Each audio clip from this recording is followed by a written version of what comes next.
बहुत बहुत शुक्रिया डिप्टी स्पीकर साहब, आपने मुझे गवर्नर साहब के एड्रेस में बोलने का मौका दिया। सर, गवर्नर साहब ने अपने अभिभाषण में कहा कि Haryana greatest strength is it's youth, future of Haryana youth power. और जहां तक रोजगार की बात है, सरकार ने जिसे परिवर्तनकारी भूमिका बता रही है, लेकिन ये ऐसा लगता है कि पक्की नौकरियां खत्म करने की एक साजिश है। युवाओं का शोषण हो रहा है HKR के नाम पे, बैकडोर से ये एंट्री दी जा रही है, भर्तियां करी जाती हैं। आज हमारा नौजवान, जो पढ़ा लिखा नौजवान है, आज वो आधी से भी कम तनख्वाह, बिल्कुल मामूली तनख्वाहों पे काम कर रहा है HKR के उसमें, और ना उनकी कोई जॉब सिक्योरिटी है, ना उनकी कोई पेंशन का वो है। तो इस तरह से अगर HKR का ये देखा जाए तो ये बिल्कुल एक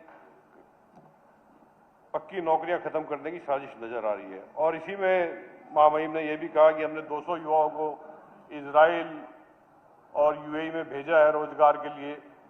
अब आप ये देखिए, जो युवा एक इजराइल जैसे जो युद्ध, जहां ये नहीं पता युद्ध कब हो जाए, ऐसी जगह जाके हमारे नौजवान काम कर रहे हैं, कंस्ट्रक्शन वर्कर का काम कर रहे हैं, तो आज हालात क्या है।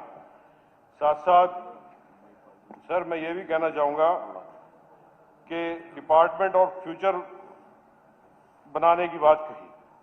डिपार्टमेंट ऑफ फ्यूचर बनाने की वर्तमान आज की बेरोजगारी दूर नहीं, आज की बेरोजगारी दूर नहीं होगी।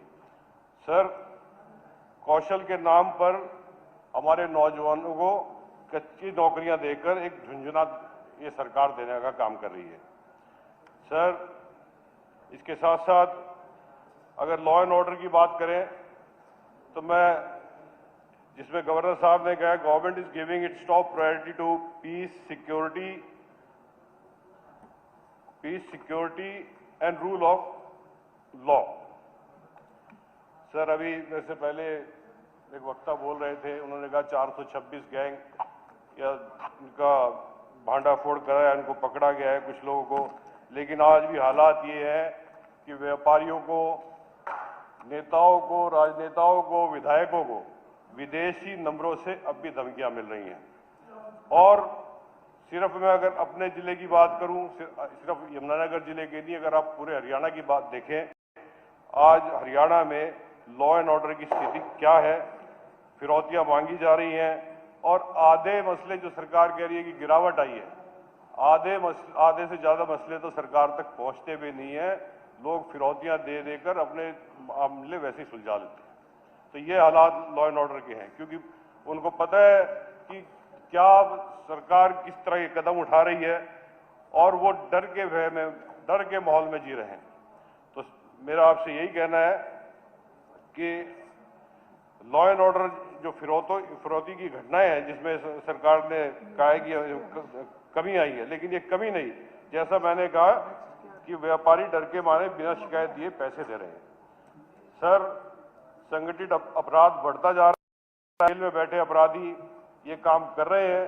इसी के साथ साथ अगर नशे की बात करें लॉ एंड ऑर्डर में, तो छोटे छोटे नशेड़ियों को पकड़कर सरकार बता रही है कि हमने नशा खत्म कर रहे हैं, हम इस पे कार्रवाई कर रहे हैं। लेकिन मेरा आपके माध्यम से ये कहना है कि जब तक बड़े जो ड्रग लॉर्ड हैं उनको पकड़ा नहीं जाएगा, उनको सलाखों के पीछे नहीं डाला जाएगा, तब तक इसमें कमी नहीं आएगी। आज पूरा हरियाणा, ना कि सिर्फ कुछ जिले, बल्कि पूरा हरियाणा आज ड्रग्स की, चिट्टे की चपेट में आ चुका है। इसके साथ साथ सर, जहां इसमें सरकार ने की तरफ से कहना था कि हरियाणा की सड़कों पर जहां आंकड़ों में रंगीन दिखाए गए हैं, हरियाणा की सड़कों पर इसका नशे का रंग गहरा हो रहा है।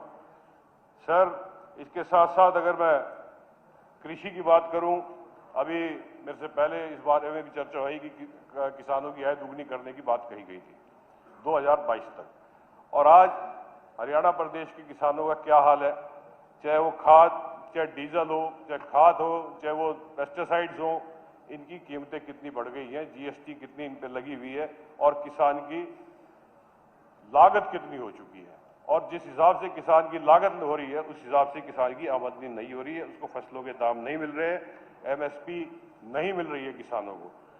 पहले खाद के लिए धक्के खाते हैं, लंबी लंबी लाइनें लगती हैं, उसके बाद जब ये पोर्टल का सिस्टम है, मंडी में अपनी फसल लेके जाते हैं तो मंडी में नहीं पूछे जाते। तो अब जैसे गन्ने का इसमें जिक्र करा गया है कि गन्ने का 415 रुपए का रेट हरियाणा प्रदेश के अंदर सरकार ने दिया है गन्ने का। अगर आप इसको गहनता से देखें तो 415 रुपए कोई उचित मूल्य नहीं है। जिस तरह के खर्चे गन्ने के ऊपर है, जो किसान खर्चा करता है, अगर आप उसको देखें तो 415 नहीं, इसका गन्ने का कम से कम 450 प्रति क्विंटल का रेट, जैसे कि हमारे पड़ोसी राज्य में मेरे ख्याल 450 का रेट है, तो ऐसा होना चाहिए। और सारी फसलें, चाहे वो बाजरा है, जीरी है, कुछ भी है, सब एमएसपी पे बिकनी चाहिए। और जहां सरकार कह रही है कि धान की बिजाई कम करें, उसको 7,000 या 8,000 या पराली को वो करने के लिए 1,000, 1,200, 2,000 की वो दे रहे हैं।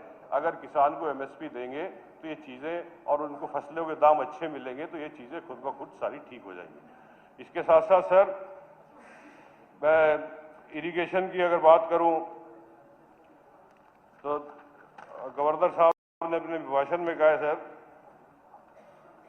पर ड्रॉप मोर क्रॉप, ये बात पर ड्रॉप मोर क्रॉप। लेकिन सर, सबसे ज्यादा चिंता का विषय आजकल जो गिरता हुआ ग्राउंड वाटर लेवल है, सबसे ज्यादा खतरे का विषय ये है। अभी दादूपुर नलवी की बात हुई थी, ये इसीलिए हुई थी कि ये जो जल स्तर हरियाणा का आधे से ज्यादा इलाका डार्क जोन में जा चुका था और जल स्तर को बढ़ाने के लिए अभी से सरकार को कुछ ठोस कदम उठाने पड़ेंगे ताकि आने वाले वक्त में इस प्रकार की दिक्कत हरियाणा प्रदेश के वासियों को ना आए और इसको रिचार्ज करा जाए। जैसे दादूपुर नलवी की बात हुई, वो एक रिचार्ज करने के लिए ही थी। सर, जहां तक यमुना की बात है, हमारे यहां से यमुना निकलती है, आप हालात क्या है यमुना के कि वो जब आगे निकल जाती है, कहीं हरियाणा में आगे पहुंचती है तो उसका पानी इरिगेशन के लायक भी नहीं रहता। इतना इंडस्ट्रियल वेस्ट उसमें गिरता है कि वो इरिगेशन के काम भी नहीं आता। तो इस तरफ ध्यान दिया जाए, इस पानी यमुना के ऊपर भी ध्यान दिया जाए कि किस तरह से इसको बचाया जा सके पानी को। और सर, इसके अलावा एक दो और पॉइंट है सर, छोटे छोटे, में क्योंकि वक्त की कमी है मैं जानता हूं, बस दो एक पॉइंट है। एक मैं शिक्षा के ऊपर कहना चाहूंगा सर कि जहां अभिभाषण में कहा है कि 20 किलोमीटर के दायरे में कॉलेज हैं, आपने कॉलेज बना दिए, बिल्डिंगें खड़ी कर दी, लेकिन उनमें प्रिंसिपल नहीं है, लेक्चरार नहीं है, स्टाफ नहीं है। आज अगर वहां पढ़ाने के लिए कोई बैठे हैं तो गेस्ट लेक्चरर्स बैठे हैं, और जो बच्चे जाते हैं पढ़ने के लिए उनको आने जाने की कोई ट्रांसपोर्टेशन की सुविधा, कहीं बसें नहीं है। इसी प्रकार से इंफ्रास्ट्रक्चर, टीचर्स की कमी पूरी करी जाए ताकि अच्छी पढ़ाई हमारे प्रदेश के बच्चों को मिल सके। सर, एक बात और मैं कहना चाहूंगा कि अभिभाषण में गवर्नर साहब ने, क्योंकि आज देखो पर्यावरण का एक अहम मुद्दा है और भी साथियों ने बात रखी है, लेकिन पर्यावरण एक अहम मुद्दा है और इसके ऊपर ना पर्यावरण के ऊपर, वन के ऊपर, क्योंकि हमारा फॉरेस्ट कवर भी खत्म होता जा रहा है, कम घटता जा रहा है। तो मेरी ये दरखास्त है कि इसके ऊपर भी सरकार गौर करे, वन, वन्य प्राणी या पर्यावरण के ऊपर, ताकि पर्यावरण को अच्छा रख सके। जितना फॉरेस्ट कवर हरियाणा प्रदेश के अंदर बढ़ाया जा सके वो बढ़ाया जाए। और साथ ही साथ जैसे हमारी सड़कों पर पहले पेड़ लगे हुए होते थे और जब से हाईवे वगैरह बने और सड़कें नहीं बन रही है, उन पे कोई पेड़ नहीं है, तो इस तरफ भी इसके बारे में, क्योंकि गवर्नर साहब के एड्रेस में कोई जिक्र नहीं था, तो मेरा ये कहना है कि ये अहम मुद्दा है पर्यावरण और वन, तो इसकी तरफ भी सरकार ध्यान दे। और इसके साथ साथ मैं कहूँगा कि सरकारी आंकड़ों की चमक धमक से इस अभिभाषण में हकीकत को छिपाने की कोशिश की गई है। आपने बोलने का मौका दिया सर, आपका बहुत बहुत शुक्रिया, धन्यवाद। कृष्ण बेदी जी।